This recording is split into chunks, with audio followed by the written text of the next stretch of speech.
Bonjour à tous et surtout à ceux que je n'ai pas salués. Donc je suis François Grandlieu et également l'animateur du schéma d'aménagement et de gestion des eaux. Donc le schéma d'aménagement et de gestion des eaux sur le bassin versant de Grandlieu, c'est toute la politique de l'eau qui est dictée et mise en œuvre par l'ensemble des acteurs.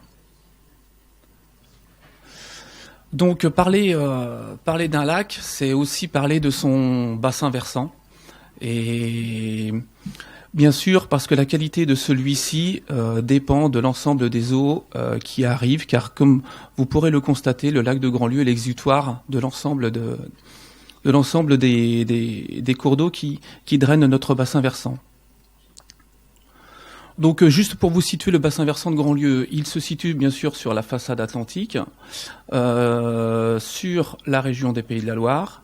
Et le bassin versant de Grandlieu est assis sur deux départements, le département de la Loire-Atlantique sur la partie nord et le département de la Vendée sur la partie sud.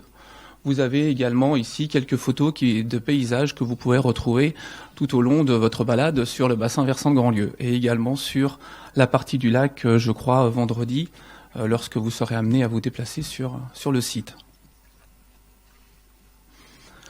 Le bassin versant de Grandlieu, j'aime à dire qu'il est à l'échelle réduite, 840 km², donc c'est une échelle humaine sur laquelle, vous le verrez tout à l'heure, on pourra assez aisément mettre en œuvre une politique de l'eau pour la reconquête de nos milieux aquatiques au sens général et également sur la reconquête de la qualité de l'eau. Le bassin versant est drainé par 4 cours d'eau principaux. Je me suis trompé. Le premier, l'Oignon, sur l'est de son bassin versant, pour une longueur de 40 km de cours d'eau. On va également retrouver la Boulogne, qui draine l'ensemble du bassin versant, pour 90 km. Ce cours d'eau est alimenté sur sa rive gauche par la Logne, 40 km, et par l'Issoire, 32 km. Donc on le verra également tout à l'heure, c'est un réseau qui est largement drainé sur tout l'ensemble du territoire. Et puis, bien sûr, le lac de Grandlieu, qui est le réceptacle de l'ensemble de ces drains principaux.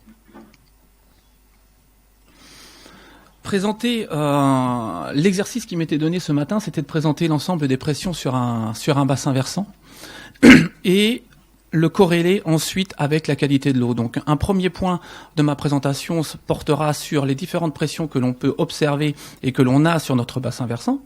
Et puis le deuxième point de ma présentation portera sur quelle est la qualité et l'évolution de la qualité de nos cours d'eau sur le bassin versant et donc la qualité derrière de notre lac de Grandlieu.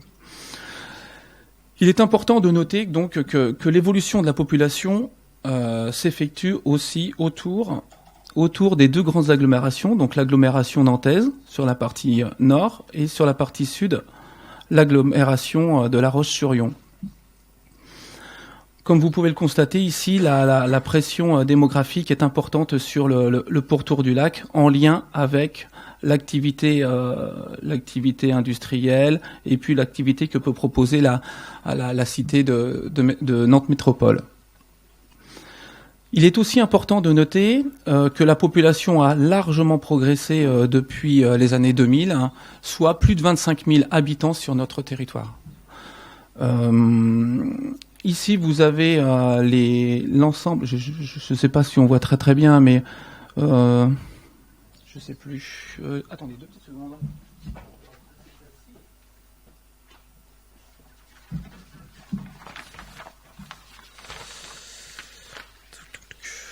Non, ça ne le sera pas, c'est aussi petit sur mon format papier, c'est pas bien grave. En tout cas, tout cela pour vous dire que sur le bassin versant ici, on dénombre 83 000 habitants. Donc, avec une augmentation de la pression ici et ici.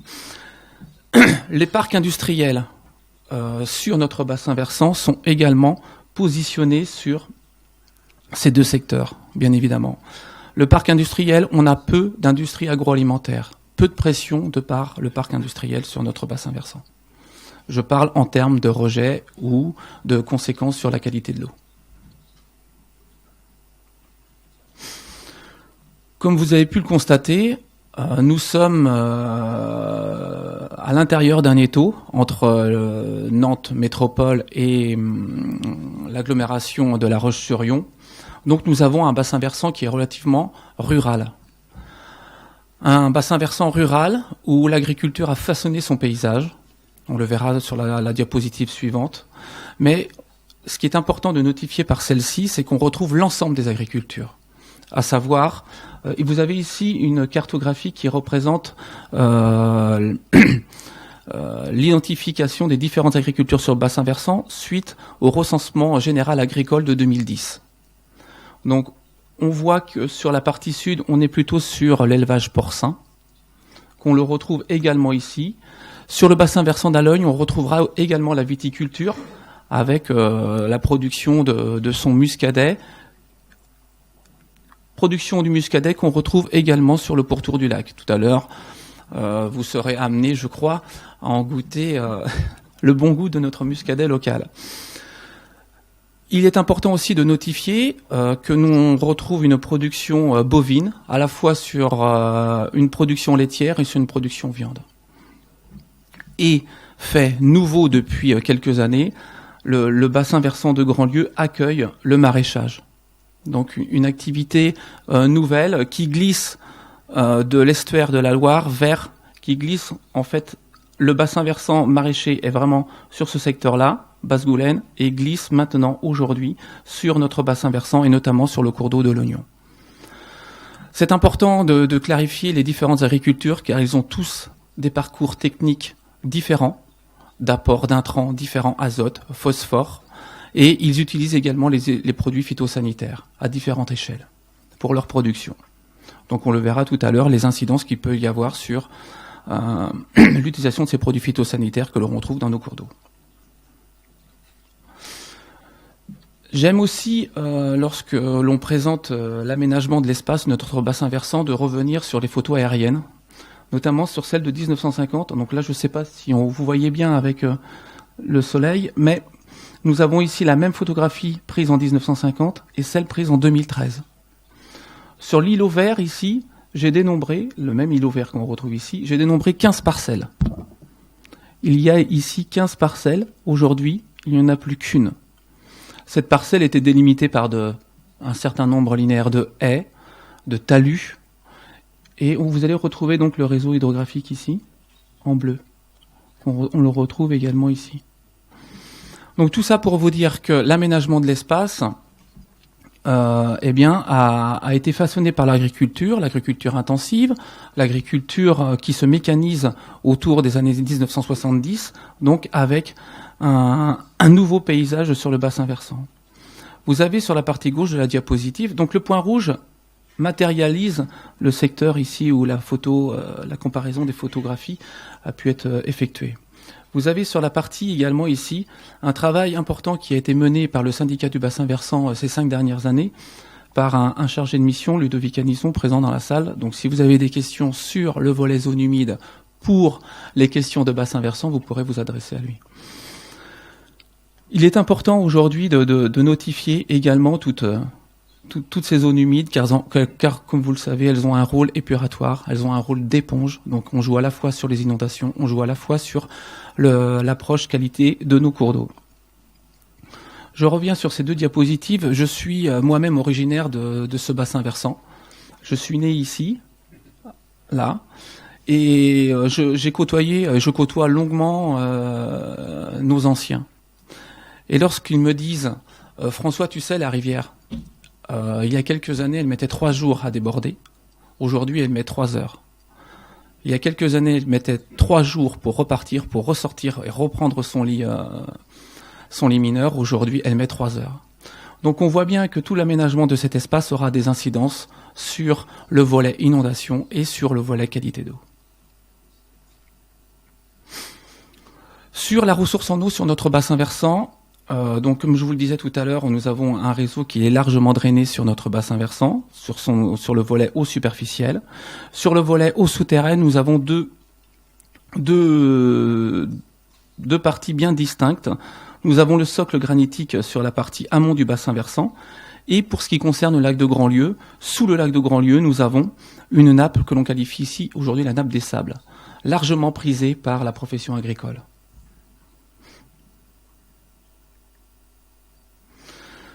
Comment fonctionnent nos cours d'eau? Je vous ai parlé d'inondation, je vous ai parlé de... Donc le régime hydraulique de nos cours d'eau est très caractérisé par des assecs en période estivale et des débits d'étiage très sévères. Cela peut commencer... J'ai perdu le pointeur. Ça peut commencer en moyenne dès le mois de juin, mais on peut largement avoir des débits d'étiage quasiment à 0 dès le mois d'avril. Ce fut le cas en 2011, me semble-t-il, où l'on parlait de mettre en place un arrêté préfectoral pour limiter les prélèvements par l'irrigation dans nos cours d'eau. Donc une attention tout à fait particulière sur ces régimes hydrauliques, sur notre bassin versant. Ce qui a bien sûr des conséquences sur les volumes prélevés pour la production, la production agricole. Nous avons 2 bassins essentiellement où la pression s'exerce assez fortement. Nous avons le bassin versant de la chaussée, donc un tout petit affluent, je n'ai pas parlé de celui-ci, mais il alimente le lac de Grandlieu sur la commune de la Chauvorlière. Nous sommes ici, là, aujourd'hui. Et voilà, de l'autre côté, sur la façade est du lac, nous avons un site énormément prisé, donc là, du coup, en lien avec la nappe des sables pour assurer la production maraîchère. Et puis, nous avons un autre bassin de prélèvement très important sur le secteur de la Planche, qui là aussi est largement en lien avec la production maraîchère.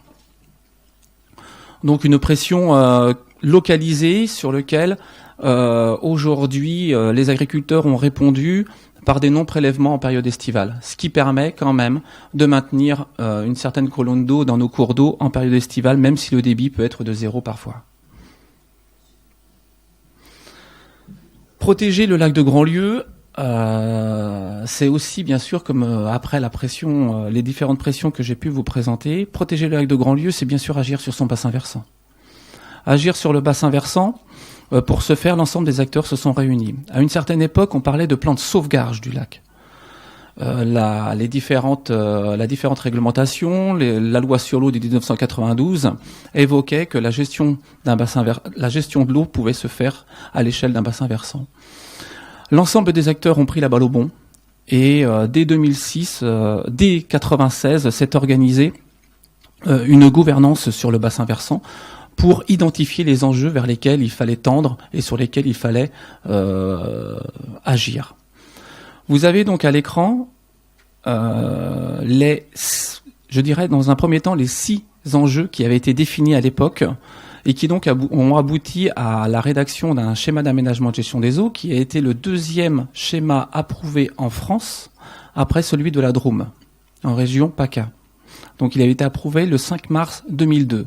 Il identifiait 6 enjeux principaux. L'enjeu, bien sûr, c'était la reconquête de la qualité de l'eau, la reconquête des cours d'eau, la reconquête des zones humides, et puis une approche sur la gestion quantitative, que ça soit en période estivale ou en période hivernale. Et enfin, s'assurer que les actions que l'on mène sur le bassin versant puissent être cohérentes de l'amont à l'aval. C'était paradoxal à l'époque, c'est-à-dire que c'était un document qui dictait qu'il fallait qu'on sauve notre lac de Grandlieu sans en parler. Pas mal.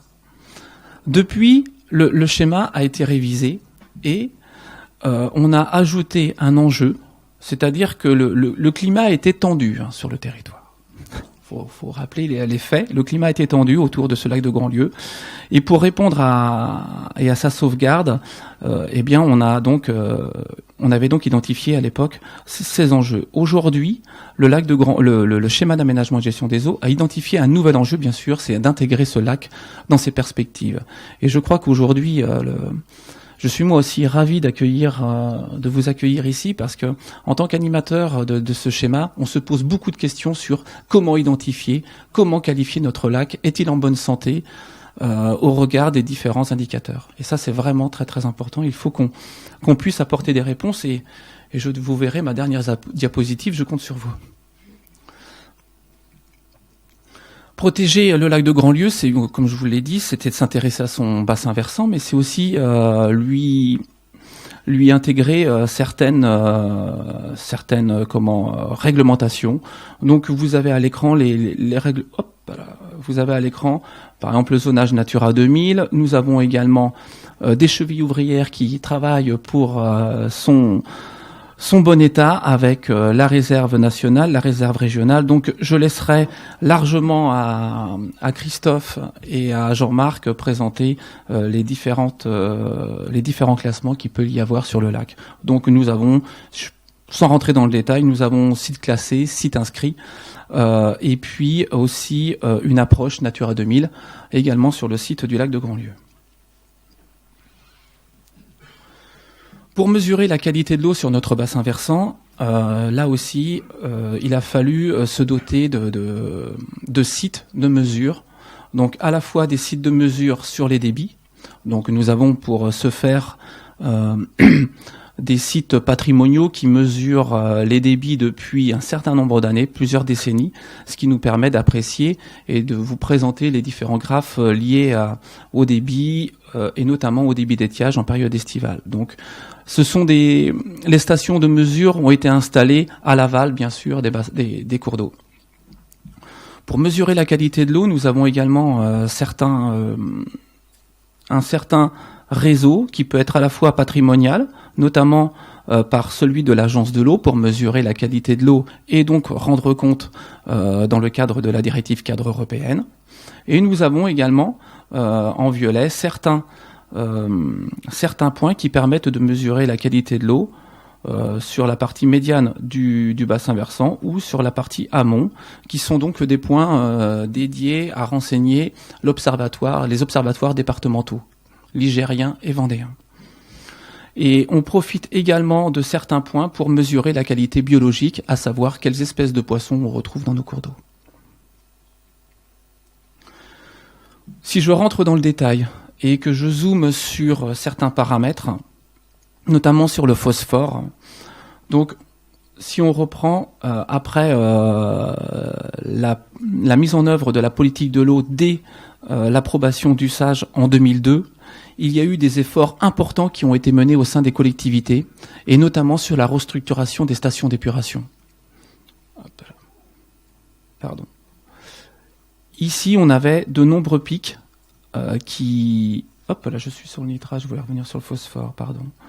On a de nombreux pics qui existaient et qui concernaient l'ensemble des cours d'eau. Donc il faut prendre aussi... Avant tout, ce sont des graphes qui reprennent des moyennes. Ce sont donc des graphes qui reprennent des moyennes, c'est-à-dire que on va retrouver les valeurs maxi et les vecteurs mini. Les valeurs maxi et les valeurs mini sur ce graphe-là. Je n'ai pas eu le temps de traiter l'ensemble des données pour aller chercher le percentile 90. Percentile 90 qui est l'indicateur qui permet de renseigner la directive cadre. Donc c'est-à-dire qu'on enlève les valeurs extrêmes. Simplement, si l'on prend les moyennes, on s'aperçoit que on arrive, et le travail qui a été mené sur le bassin versant lors ou pendant les années 2000, qui portait essentiellement sur une pollution dite ponctuelle, donc une pollution dédiée au rejet des stations d'épuration. On a restructuré quasiment l'ensemble des stations d'épuration sur notre bassin versant, ce qui a permis aujourd'hui, il existe encore un seul pic qui existe, on le connaît parfaitement, il est à l'amont de la rivière de l'Oignon, et c'est le rejet qui se situe au niveau d'une commune de Saint-André-de-Treizevoix. Donc la restructuration de la station d'épuration de Saint-André-de-Treizevoix s'impose aujourd'hui, car tous les pics, toute la pollution ponctuelle est aujourd'hui maîtrisée, hormis ce point. Aujourd'hui, on est plutôt sur une pollution qualifiée de diffuse. En plus de la restructuration des stations d'épuration pour les pollutions ponctuelles, l'agriculture a été amenée également à réhabiliter leur siège d'exploitation et mettre aux normes leur siège d'exploitation. Donc il y a eu également un travail avec la profession agricole. Aujourd'hui, nous allons mener un travail complémentaire avec la profession agricole, comme je vais vous le présenter après sur le volet phosphore. Sur les nitrates également, de nombreuses actions ont été menées sur le bassin versant. L'idée aujourd'hui, c'est de retenir qu'on est sur une pente descendante, donc la pression augmente sur notre bassin versant, sans pour autant dégrader la qualité de nos eaux, notamment sur le volet nitrate. Aujourd'hui, lorsqu'on raisonne au percentile, on ne dépasse pas les 40 mg par litre sur l'ensemble de nos cours d'eau du bassin versant.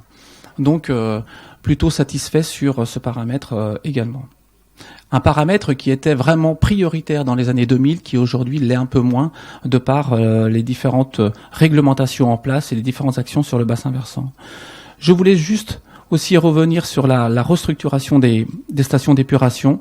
Nous avons un parc aujourd'hui qui est quasiment neuf, avec un parc qui traite l'essentiel des effluents sur la partie ligérienne par des boues activées avec des rendements très très importants, et sur la partie vendéenne par des systèmes de lagunage où là les rendements sont moins importants, mais donc la pression est moins élevée de par le nombre d'habitants. J'en termine avec une approche liée au phytosanitaire. Là aussi, il est hors de question de tirer sur l'ambulance, de cibler tel ou tel acteur. Chacun est concerné par l'utilisation des produits phytosanitaires, le jardinier du dimanche, la profession agricole et l'ensemble des collectivités territoriales pour l'entretien de leur espace vert. Ce qu'il faut noter, c'est que l'on a remarqué sur notre bassin versant, c'est qu'à partir d'une pluviométrie de 10 mm, on dépasse...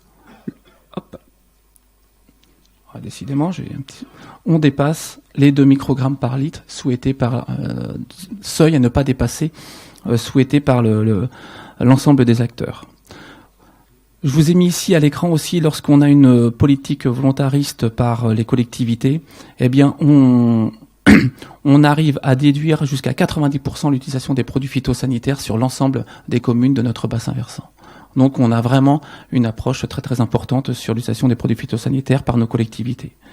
On informe également nos administrés, les administrés sur le bassin versant car c'est pas souvent bien perçu de voir des herbes folles et pas des mauvaises herbes sur nos trottoirs, mais plutôt des herbes folles qui aujourd'hui fleurissent et qui embellissent nos centres-bourgs. Je vous le disais, aujourd'hui, il faut qu'on accentue nos programmes d'action. Ils porteront sur la réduction de l'érosion et puis sur la limitation des intrants, à la fois sur les produits chimiques, sur l'azote et le phosphore. Un travail important est donc aujourd'hui à mener avec la profession agricole.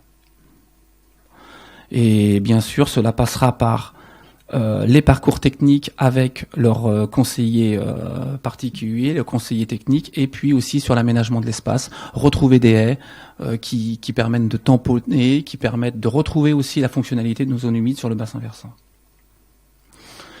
En conclusion, la pression augmente sur notre bassin versant sans pour autant dégrader la qualité de nos eaux, que ce soit sur les différents paramètres. On notera que l'oignon reste quand même dans une couleur très chaude, c'est-à-dire sur une mauvaise qualité. On n'a pas d'évolution, si ce n'est à la baisse, comme je pouvais le signaler, mais simplement on reste dans cette classe de mauvaise qualité. Donc la dernière stratégie développée par l'ensemble des acteurs du bassin versant, c'est de travailler exclusivement, pas exclusivement, mais essentiellement, et de mobiliser les acteurs sur ce territoire. Et puis, pour terminer, c'est ma dernière diapositive, je crois que par rapport à la thématique de ce colloque, je vous ai présenté la qualité de nos cours d'eau. Vous avez ici la courbe qui reprend toujours les moyennes. Donc, nous avons ici l'oignon, donc qualité de l'eau à l'entrée du lac. Nous avons qualité de l'eau à l'entrée du lac de la Boulogne. Et puis, nous avons ici la qualité de l'eau sur l'approche nitrate à la sortie à l'exutoire du lac.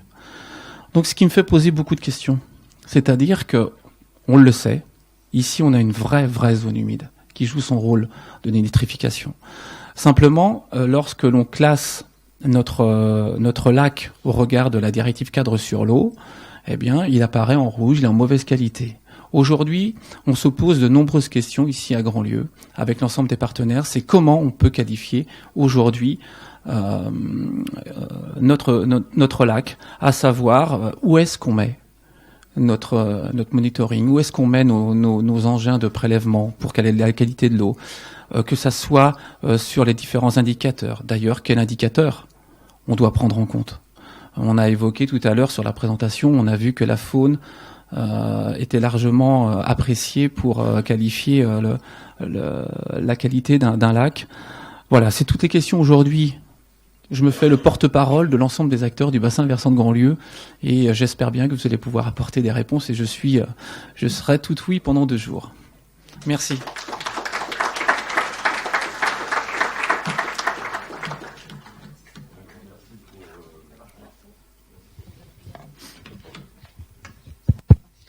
Un grand merci pour cette présentation. On va prendre le temps pour quelques questions. Je ne veux pas frustrer la salle de ne pas pouvoir interagir. Oui.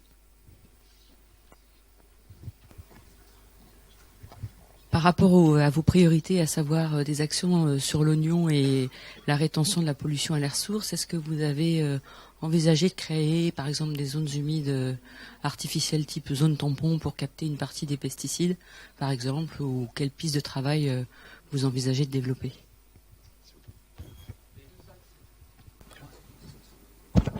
Donc effectivement, un programme agricole a été va être mis en œuvre tout prochainement dès 2017 pour 2017, 2018, 2019, 2020.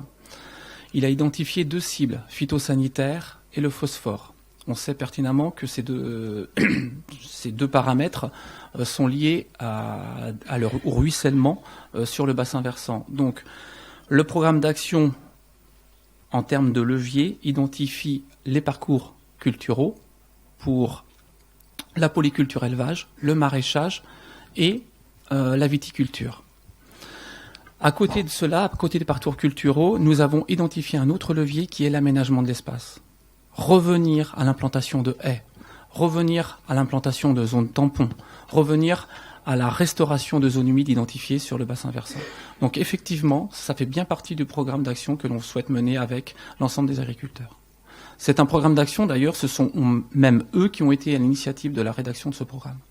Donc ça ne sort pas du chapeau, ils sont conscients qu'aujourd'hui, lorsqu'on compare les 2 diapositives, lorsqu'un même îlot était composé de 15 parcelles en 1950, qui aujourd'hui n'est composé que d'une seule parcelle, sans ces haies, sans ces talus, on voit bien qu'aujourd'hui, l'idée c'est pas de revenir à une situation d'avoir l'effet de balancier, de revenir à des situations extrêmes, mais c'est de bien identifier les secteurs sur lesquels on pourra donc jouer sur le ruissellement et donc la rétention des eaux.